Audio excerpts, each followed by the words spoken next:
So, we're going to talk for a minute about royalty share and royalty share plus contracts, specifically through ACX, because I see a lot of hate generated toward these type of contracts, both from narrators and authors.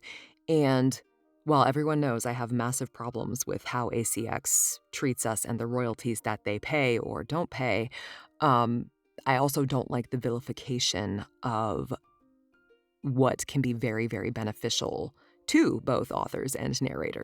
I joined Threads almost a year ago. It was February, oh God, 2 years ago, February of 2024. And I made a post about the options available for people to put their books into audio.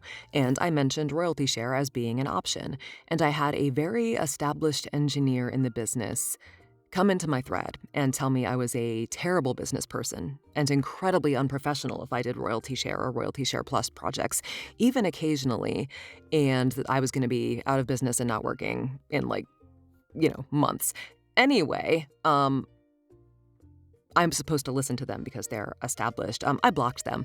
And in that time, my profit, yes, profit, not revenue, my profit as a narrator between 2022 and now has increased 1,808%. So they were wrong. In that time, I have done 50 royalty share or royalty share plus contracts. That does not include what PJ and I have done with our new LLC. Although there are 3 that transferred over, but there are some that also no longer exist because I was bought out. Full disclosure, they did cost me money. They cost me money initially because some of them I did the engineering for, especially when I was first starting out, but most of them I actually sent to an engineer. So the engineering cost me more than what I was paid by around $7,000 over these 4.5 years. However, the royalties from these titles have earned that back, and I am in the black on those titles now by $3,000. Not counting my numbers from December, and again, not counting what Page and PJ Productions has done since July of 2025. Some of these titles have not earned out at all. I have as little as $3.26 since 2023. Other titles have earned me in the thousands since 2022 and not only paid me back, but also paid the author back what they paid me initially if it was a royalty share plus contract. Interesting anecdote, take it or leave it, but the numbers on Amazon in terms of purchases of ebooks did not necessarily reflect in the sales and popularity of audiobooks.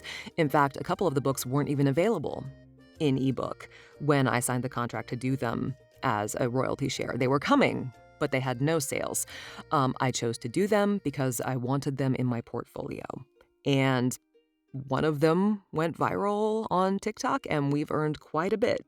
All that to say, you never can tell what will or won't take off. You certainly can use the data presented to you to make an informed decision, but that is not necessarily the only thing that should go into it.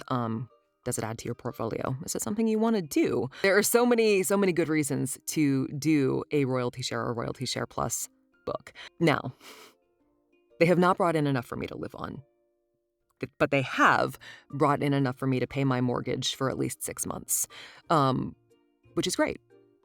Just like when I purchased a studio brick and I booked my 3rd audiobook title, it was an investment and it was a gamble. And a lot of these contracts are investments and are gambles that may or may not pay off, which does not diminish what they are worth and the value to a narrator's portfolio and experience.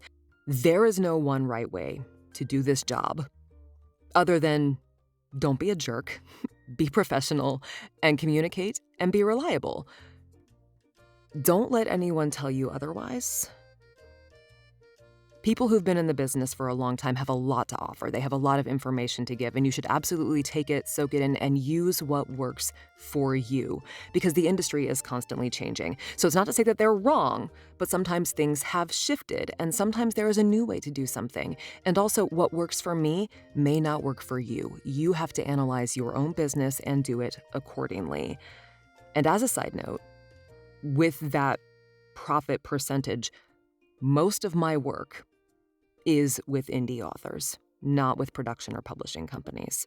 Now, 42% of my profit is from indie this year. It is more than that overall 4.5 years. And that was 32 of my 65 contracts this year. So just something to keep in mind, that when you're doing this, there is nothing wrong with experimenting. There is nothing wrong with taking risks.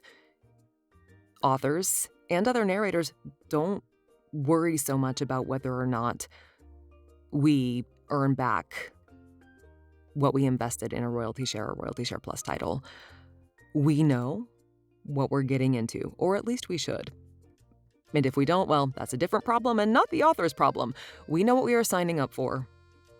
It is always going to be a risk. If you have a marketing plan, even better. Sometimes it pays off, sometimes it doesn't. Anywho, I just wanted to set the record straight, as it were, on the benefits of doing royalty share and royalty share plus titles, apart from the problem that is ACX and Audible. As always, thank you for sticking with me while I ramble and go on for far too long, as I continue to do now. And, yeah, I need more coffee. Bye!